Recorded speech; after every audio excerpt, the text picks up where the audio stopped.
Amori Imana nabane namwe mwe tugiye gukora muri iki kiganiro umudendezo. Ugiye kubaganiriza amazina nitubere yandere uzwi ku izina rya Tsindagira. Mugija mungurikirana mugiye kudukurikirana kuri channel musanzwe mudukurikiranaho. Tugira ngo tuvuge ku mbaraga z'amasengesho cyangwa se inyungu zo gusenga ico umuntu bimumarira mu muntu wasenze Imana. Tugiye kumanza dusenga twiragiza Imana ibane natwe. Dukomeye tuvuge ku mbaraga zo gusenga, tuvuge iciza cyo gusenga, tuvuge inyungu zo gusenga. Mana yacu, Mana yo kwizerwa, uri Mana yo kwiringirwa, uri umukozi w'umuhanga, uri isambi itarumba, uri igiti cy'ingansa marumbu, uri Imana ifite ubutwari, uri Imana ifite ubushobozi. Nyemerera muri aya masaha ubane natwe kandi dukomereza amaboko mu izina rya Yesu, amen. Ndashaka kwabwa mu mbaraga zo gusenga. Iyo uri gusenga wizeye Imana, ibyo wayisabye biguha. Yesu Paulo na Nzira bari mu nzu y'imbohe basenze Imana, bamaze gusenga Imana irabumva. Imaze kubumva iminyuro yari baboshe iradohoka. Yesu nashimwe cyane. Izo ni imbaraga z'amasengesho zabakuye muri gereza. Daniel ari mu rwobo rw'indare, yasenze Imana bamujugunya mu rwobo, ararenganwa ajugunwa mu rwobo rw'indare, ariko Imana ibana nawe mu rwobo rw'indare. Indare ndizamujya ahubwo ziramwiseguza indera yiyoroshye. Umwami iryo joro abura amahoro, amaze kubura amahoro aragenda asanga Daniel, avuga ngo Daniel mugaragu w'Imana, ese uracariho? Kuko yavuganye Imana avuga ngo nzakurinda, iramubwira ngo nzakugirira neza. Amasengesho ya Daniel yo yamukuye mu rwobo rw'iki? Mu rwobo rw'indare. Mwene data, iyo uri musenga ubona ko gusenga bitagufitiye inyungu, cyangwa se abantu babona usenga bakabona ko nda cerekezo ufite. Ariko nagakubwire ngo gomeza usenge, winginge Imana, uyibane nayo, ureke guteshuka. Iyo wabanye n'Imana neza ndagukorwa n'isoni. Yesu nashimwe. Iyo wabanye n'Imana, Imana igukingurira amarembo. Iyo wabanye n'Imana, Imana igufungurira ubutabazi.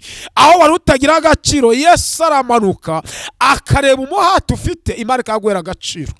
Yesu ni yamamare. Bivuga iki?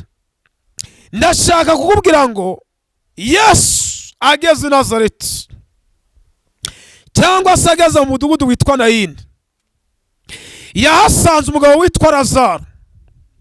Asanga Lazaro yapfuye. Basa Lazaro amaze iminsi 3 mu gituro, kuko Mariya na Marita bari mu bihe byo gusenga binginga Imana, bavuga ngo umusaza wacu yapfuye. Yesu ageze ku gituro kubw'amasengesho. Mariya na Marita bari basenze, marangije bararira. Yesu ageze ku gituro ararira, yibuka ibihe bagiranye. Arangije akuraho iki? Akuraho igituro, akuraho igitare. Wari wapfa ahinduka umuntu muzima. Ngagumije kubana nawe, amenya yuko nanone Lazaro aboshwe. Yesu ntabwo yasize Lazaro gucyo, yasize aciye imigozi. Rero uyubanye na uko ugenda ubana na Yesu, uko ugenda usenga Imana, ni Imana igenda ifungura ibyo bigizwe ute bifunze. Yesu nashimwe cyane, amen. Naho ngukubwira ngo turi mu mbaraga zo gusenga. Iyo uri gusenga bakakubwira ngo Imana izaguha inzu, ubona ko ndacerekezo. Iyo Imana ikubwira ngo nzaguha urucuruzo, ubona ko ndacerekezo. Iyo ikubwiye urubyaro ukamara imyaka 5 utari wabona umwana, ubona ko ndacerekezo. Ariko reka ngubwire ngo Aburahamu na Sara babonye umwana bamaze imyaka ingana. Ese mwene data, iyo bacika intege zo gusenga bari bagomba kubona umwana, ariko kuko bagumije gusenga Imana bagumeza bakayinginga, babonye ubutabazi. Iyo uri gusenga ntabwo uri guhambimwa. Uko byagenda kose ijambo Imana yakuvuzeho irarikurikirana. Yesu nashimwe. Yabesi amaze kubona kavukire ye, Yabesi amaze kubona ndacerekezo cyo mu muryango, yasenze Imana. Amaze kubona cyo wabo ndagaciro gari, yavuze ngo Uwiteka ndakwinginze uzanyambugurira iki? Imbago. Ariko Uwiteka yamwaguriye iki? Yamwaguriye imbago. Bashingiye kuko ndacerekezo ariko Imana iramwumva imwagurira iki? Imwagurira imbago. Nawe ngubwiye ngo ndakura Imana itakura umuntu iyo wasenze Imana neza. Tureke gusha mu masengesho tumera ngo bari gutera baraza. Ndashanga umutima wawe ibitekerezo byawe biharira Imana. Imana izagutegera amatwi mu gihugu cyo mwijuru. Iyi Imana twakurikiye itandukanye n'umuryango uvukamo. Iyi Imana twakurikiye ndahabwa ijya ruswa. Nawe ngubwira ngo iyo usenze neza uhamanye n'umwuka we, mbavu njye mbikubwira njye ubikubwira imbere yawe. Njye ukubwira ibi bintu nabonaga ndacyerekezo mfite. Ntabwo nari nzi ko isabuni igura, ntabwo nari nzi ngo umunyu ugura ngahe, ntabwo nari nzi ngo ikoti rigura ngahe, ntabwo nari nzi ngo isoko bahari imyenda riba hehe. Ariko uko nasenga Imana yarambwira ngo nzakugaburira, ikambwira ngo nzakwambika, ikambwira ngo nzakugirira neza. Uyu munsi nubwo ndanagira ku rwego rushimishije, ariko none birutesha. Uko ngenda nsenga ngenda mbona ubwiza bw'Imana, ngenda mbona Imana ari agaco kagenda gahinduka. Mbona mu rugo rwanje nanjye uyu munsi niho ndagura umuceri mbona hari bihindukamo. Bivuga iki rero? Iyo usense Imana neza ndabujyajya Imana ihindura amateka. Yesu nashimwe. Bashiki banje mungurikiye, wivuga ngo Imana yambwiye ubukwe ngo none ngo byaranze ngo ndabivamo. Aho ngaho ugiye gucicira indege, aho ngaho ushaka gusubira inyuma niho Yesu agiye kugutabarira, kuko ndakura Imana itakura umuntu. Tureke kwiheba, tureke kwiganyira. Hari benshi Imana yabwiraga ngo ukaba uri umunyonzi, Imana ikakubwira ngo izaguha imodoka, ukabona ndaho byava. Wanashaka umugore bakaza bakamukwaka, bakakubwira ngo uyu washatse umunyonzi ngo ndakereka. Ariko dufite abantu batanguhamya bari abanyonzi umunsi barara muri etaje. Dufite abantu bari abanyonzi uyu munsi batuye muri etaje. Dufite abantu bari abanyonzi uyu munsi bafite amakamyo mu muhanda. Ni imbaraga zo gusenga. Komeza ubane n'Imana. Iyo usense Imana ndabujyanye ntabwo uri guhamba imbwa, nuhamba imbwa baramuhemba. Yesu nashimwe cyane. Tukiranga rero hari ijambo nateguye tugiye kubabwiriza riri mu byakozwe n'intumwa ibice 28. Turahera ku murongo wa mbere turageza ku murongo wa 4, ntabwo ndi butinde. Umutwe w'amagambo avuga ngo injiri iruma Pawulo ndiyagira icaba. Impamvu y'injira yarumye Pawulo ndagira icaba nuko Imana yambwiye ngo nuca mu muriro ntabwo uzasha, nuca mu mazi ntabwo azagutembana. Iyo Imana ivuganye nawe ngo nuca mu muriro ntabwo uzasha, nuca mu mazi ntabwo azagutembana. Niyo bakuroga kukimara kugira ngo nsakurira, ndago wicwa n'uyu murozi, kuko ufite amasezerano. Ubundi isezerano ritinze niryo riva mu burame bwawe. Yesu nashimwe. Rero wikibaza ngo Imana yavuganye nanjye ngo 2020 ugeze 2025 ngo ndagubya imbavu itari byasoraniye. Nuburama Imana igenda igira ikoge. Nubwo amasezerano atari yasora ntabwo ari wabura. Niyo wanabura ejo waraburiye, niyo baguha prive ejo burindi warayihanze wabonye indinzu. Kiguteye ubwoba n'igiki? Bajya amasengesho kiguteye ubwoba n'iki? Tugume twizari yavuganye natwe niyo kwizerwa, yavuganye natwe niyo kwiringirwa. Hari igihe umuntu avuga ngo nge nari nambaye ubusa ariko ubu ndimo ndambara. Hari igihe umuntu akubwira ngo ndazindi imbaraga zakoze ibyo zamwambitse ni amasengesho. Akubwira ngo nyamara nari ndi mu ikodi uyu munsi mfite inzu yanjye, ndahandi imbaraga byavuye ni mu masengesho. Gusa ibi byacu byo gusenga, mama wewe ungurikiye, mugabo wewe ungurikiye, wa mukobwa we, wa musore we, ibi amasengesho arakora. Amasengesho ari turi bihome, amasengesho amenagura inzugi z'ibyuma, amasengesho amenagura imbaraga z'abarozi, amasengesho agufatira ihembe yagiye gufata mu gatuza Yesu akarisubizayo. Ibyo ndakirira imbaraga z'amasengesho. Imana ivugana na Pawulo, injira iruma Pawulo ndiyagirike icyaba. Impamvu injira itagize icitwa na Pawulo nuko Imana yaravuganye nande na Pawulo. Umurongo wa mbere avuga ngo tumaze gukira tumenya yuko ico kirwa cyitwa Merita.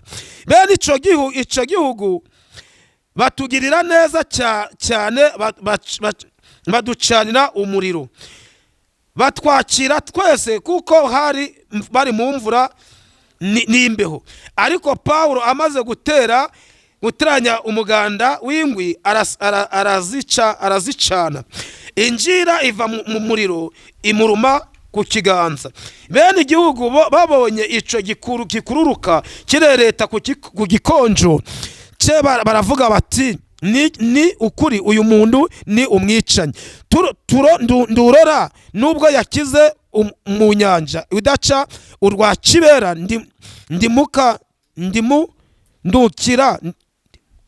ndimukundira kubaho, ariko akungumurira ico gikururuka mu muriro ndiyagira ico aba. Babandi bagitegereza ko ari bubyimbirwe cyangwa ari bupfe. Acindutse ariko bamaze umwanya munini bakibitegereza babona ndaco abaye. Barahindura bati ni Imana. Barahindura. Urumva ko Pawulo akihura n'ikigeragezo cinjira bakimutahiriza indwi, hari ibyo bakugaburiye bazi ngo urapfa ndi wapfa, bahindura amagambo. Pawulo nawe bahinduye amagambo. Pawulo afata injira arakungumura, nawe hari ibyo gwafashe ugiye gukungumura, hari ibyaguteye ugiye gukungumura, hari ibyafasha abana bawe itegeko ni ugukungumura, hari ibyafasha urugo rwawe ugiye gukungumura, hari ibyafasha urucuruzo rwawe ugiye kubikungumura. Rero Pawulo ngo amaze gukungumura iyi nshira babonye itamurumye bavuga ngo noneho idacugwa kibera, baratavuga ngo katurebe ko araba. Nawe muri kazo bavuga ngo reka twumve, ari mu rubanza reka turebe, yewe yashatse reka tuye ku rugo ruzubakwa, nubwo agiye gucuza ntago bigiye kwemera, ariko nago ubwenge idacugwa kibera izagushigikira, idacugwa kibera izabana nawe, idacugwa kibera izakurinda, idacugwa kibera izahindura ubuzima bwawe. Kandi nimara guhindura ubuzima bwawe kubwa gusenga, kubwa guhindurirwa amateka, nimara guhindura amateka abandi bazahindura amagambo. Uyu munsi ndawagusura nukimara yahindura amateka, ariko nimara guhindura amateka abandi bazagusura. Yesu nashimwe. Kuko Pawulo babonye inzoka itamurumye bahinduye amagambo, baravuga ngo noneho tumenye neza yuko ari Imana. Uyu munsi urimo urakora bikanga, urimo urashaka urubyaro byanze, ariko Yesu namara guhindura amagambo, namara guhindura amateka ku buzima bwawe, bazavuga ngo wari umubyeyi kuriye kugite guheka. Uyu munsi undi bari wabyara bavuga ngo wakuyemo inda, ihangane bitego guca intege. Nubwo muri korali bari kukuvuga ihangane ukomeze usenge, nubwo uri umudiyakoni ihangane ukomeze ukora ubudiyakoni, shume bari kuvuga ihangane kuko umunsi Imana izahindura ubuzima bwawe, abantu bazahindura amagambo. Pawulo babonye injira itamurumye bavuze ngo tumenye neza yuko ari Imana, ariko mbere bavuze ngo reka turebe uri busebe, reka turebe ahuraje ko bagwaye prive, aba bantu uri kubyara reka turebe, nubwo bajanye mu mashuri ndi bazayarangiza, ariko reka ngubwira amakuru. Imana nimara kubaha diplome bazavuga ngo twaragusengeye, ndabwo ari nibamara kubona akazi bazavuga ngo abana bawe bari bakwiye kubona akazi. Ariko uyu munsi Imana itaguhindura amateka, ndabwo abantu bakuvuga neza, aho utuye ndi bakuvuga neza, mujyango washakemo ndi bakuvuga neza, aho ukorera ndi bakuvuga neza, baribaza amafaranga bakuriye ngo yapfuye iki, ariko idacugwa kibera. Iyambukije Pawulo yahuye n'ibigeragezo bibiri. Bwa mbere yaguye n'inyanja, Imana imwambutse inyanja, ava mu nyanja konje, bamucanira umuriro, bamutegamwo inzoka. Pawulo afashe zangwi, injiri imufata ku kuboko, arangije akungumurira mu muriro. Bagitegereje ngo abyimbirwe, bagitegereje gukorwa n'isoni, nguzaniye amakuru kugira ngo uku kwezi kwa 10 ntabwo Imana iragukozamo isoni, kwa 11 izagukwambutsa, kwa 12 uzawusoza. Bavuga ngo nubwo arwaye ari bupfe, ntabwo uri bupfe, Yesu aje kukukiza. Iyatabaye Pawulo ntabwo yigeze ivaho, ni umunsi iracagutera hari. Iyi Imana yakira hari, mama y'Imana yakira hari, papa y'Imana yakira cyakora, wa mubyeyi we yacyakora, wa murwayi we gira kwizera. Uyu munsi arabavuye mu mubiri, kubukiri uracyafite amahirwe yo kubaho mu izina rya Yesu. Pawulo bacaniye umuriro bamutezemo injira. Ari igihe umuntu akuzana ibyo kurya gifite aguteza umutego, ariko Imana izi yuko ushonje, ibi byo kurya urabijya ndupfe, ifata umurozi akakuzanira ipfukire azingura apfa. Yesu akakurura uyu murozi akakuzanira ibyo kurya, Yesu akabirogora. Izi ngwi bazizaniye Pawulo ngo bamucanire umuriro, ntabwo kwari ukumukunda. Uje usoma utege uvuga ngo mbese iyi nzoka yavuye ko bari bamuzaniye ingwi ngo yote, iyi nzoka yavuye, iyi nzoka igikuruka cyavuye mu muriro, cyavuye mu ngwara bamuzaniye. Ariko Pawulo kuko Imana yabonaga ko Pawulo arishwa n'imbeho, aremera inzoka barayimuzanira, bayihambira mu ngwi kugira ngo Pawulo abone uko agira uko bamucanira umuriro, kugira ngo imbeho igira ishira. Imana yemera ko umuroza kuzanira ibyo kurya ukabijya ndupfe, kuko Yesu arareba agasanga uri wo kwishwa n'inzara, bavuga ngo wa murozi we ngwino usure runaka. Umuroza akakuzanira igitoki kiroza, akakubwira ngo mu gitondo ndi burake, akora mu gitondo bwizute burakeye, kandi bya bindi byo wariye ndago wapfuye.